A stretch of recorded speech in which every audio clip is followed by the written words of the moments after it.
Yes.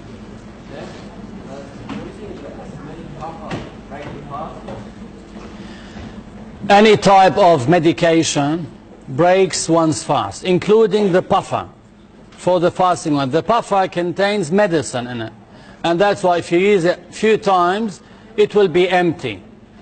So that medicine is getting inhaled into your chest, into your lungs, so it invalidates your fast. But as I mentioned, if one is in need of taking it, he is sick, he is not obligated to fast, he can take it. And as I mentioned, if he thinks in other days he might be in a better health where he can fast, he needs to make him up. Yes. Another question, Chef. You were talking about the day of when to fast, when to start fasting, or the day when you celebrate Eid, or one of those days. There's narrations that state that you can follow the majority of the people by word. So if the majority say that you can follow the shade, and you follow the majority. Is that true? If I were to agree with you based on this, because some people they play on words. So even if we are with the majority of Muslims around the world, the majority of Muslims, 1.5 billion around the world. Now you see those who are not with the majority are minorities who are negligible. Negligible. Their number is something very neglected. Very little. Like for instance, those extremists who try to hijack the name of Islam, for instance, and they are committing all these awful acts in the name of Islam, unfortunately. But what do they represent of the majority of Muslims? Nothing. So if you were to make a fraction, put their number over 1.5 billion and tell me what number you can get. So if they say now there are 20, 30, 40,000, put it on 1.5 billion and see what fraction or decimal you can get. It's a very small minority, so they do not represent Islam. The majority of Muslims, yes, we have to abide by the majority. In what? We abide by the majority because the majority always on the right track. The majority. That's why you find Muslims in Lebanon, Syria, Palestine, Jordan, Egypt, Sudan, Somalia, Morocco, Tunisia, all these Islamic countries up to now. Have you ever heard, ever, of Muslims in Egypt or Indonesia or Lebanon, whatever, said to people, Ramadan will be on that day 20 days before? Or Eid will be on that day 20 days before? Never. Up to now, if you call, you will hear that all Darul Fatwas, when we say Darul Fatwa, meaning the house of edicts, like Darul Fatwa in Lebanon, Egypt, whatever, they wait. And everyone is listening on the radio trying to see if they're going to announce Eid tomorrow or Ramadan tomorrow. They do that up to now. So if you were to calculate those who follow this method now, those are the majority. And be with the majority. Not if someone here, for instance, would gather, let us say, 1,000 in a function, and he would say, look, this is a majority. No, that's 1,000 over those who follow the Prophet's methodology is nothing. That number is nothing. This is not majority. The majority is by following what the Prophet ﷺ taught, and this is the method.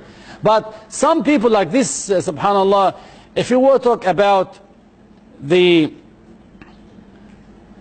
relying on the Prophet's method versus astronomy, that needs maybe a lecture on its own. It's a long topic, but just to give it to you in that way, it's very simple.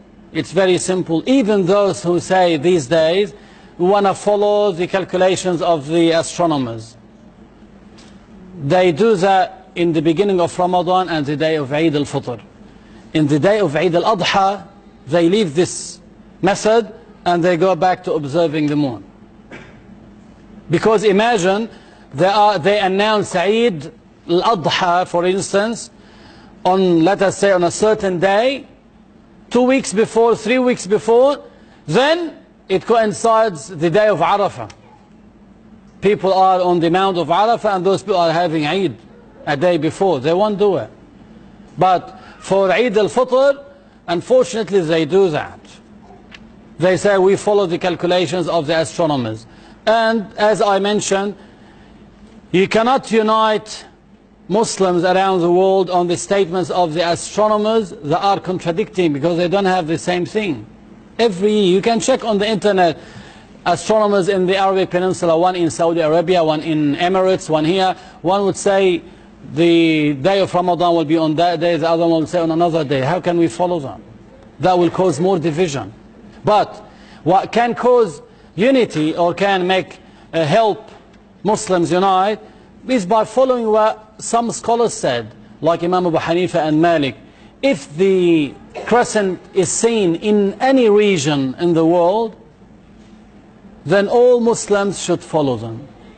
And this is very simple these days. You have all these social media networks. You can know if they saw the crescent in Canada, they saw it in Libya, they saw it in Lebanon, whatever. It's very easy and simple.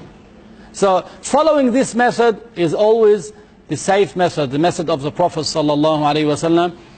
Because I remember back in 1984, it happened in one of the countries. Some astronomers said Ramadan will be on Tuesday. Others said it's on Wednesday. Others said it's on Thursday. 3 different days. And people didn't see the crescent. Now when they didn't see the crescent, no one announced. It's very simple. They continue 30 days. They start the following day. No confusion. People started getting confused. And unfortunately at that time the government chose, let's take the middle day. So we'll make it on Wednesday. And these days they have innovated something even more severe. They bring, let us say, unfortunately there are some who might be called imams, and they call them sheikhs, who are advocating that method, the astronomical calculations. What they do these days, maybe 6, 8 people would gather, make a meeting, and they start discussing, okay, who wants Ramadan on Monday? They would raise their hands. Okay, 3 people. Who want it on Sunday? 4 people will make it on Sunday. They are voting for Ramadan. They left that method, now they are voting. Who said Ramadan is a candidate for such stupid people? It's not like this. Ramadan is known in the very simple way as the Prophet said. When you see the crescent, it's very simple. Everyone can do it. Anyone, like they say, who want to rely on calculations. Who knows about calculations of the astronomers amongst the Muslim community? Tell me how many people know about this. Around the world there are few. The Prophet did not link this act of worship, fasting the month, on complicated calculations.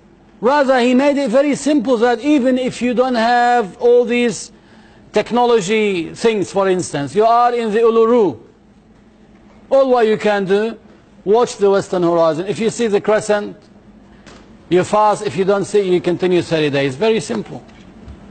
Yes?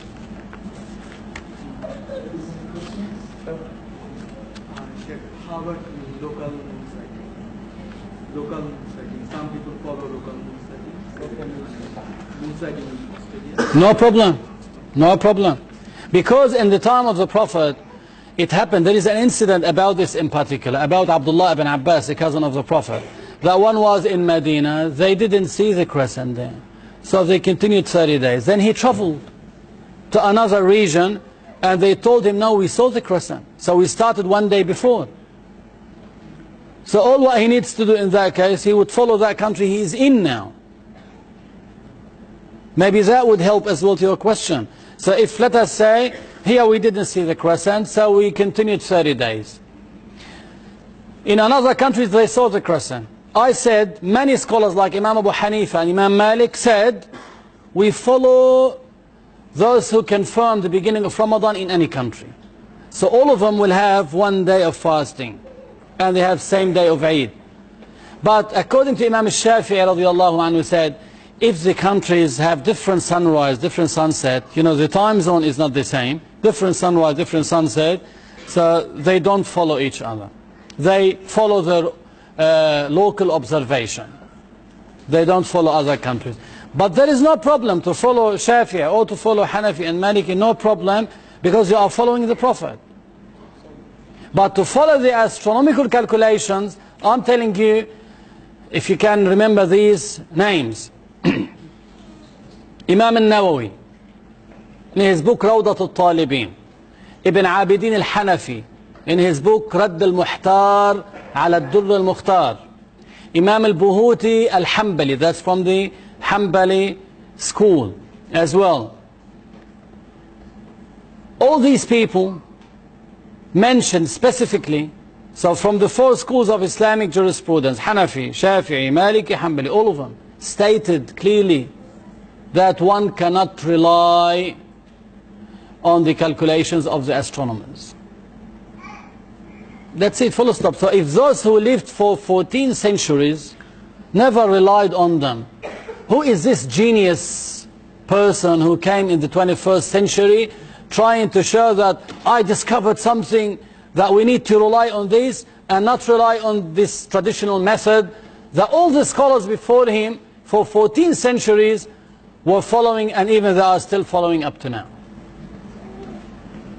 Were the astronomers at the time of the Prophet? Of course, when the Prophet said, do not rely on the calculations of the astronomers, what does that mean? They were astronomers or not? They were astronomers, but the Prophet didn't want us to follow them. He wants us to follow that simple way. It's very simple.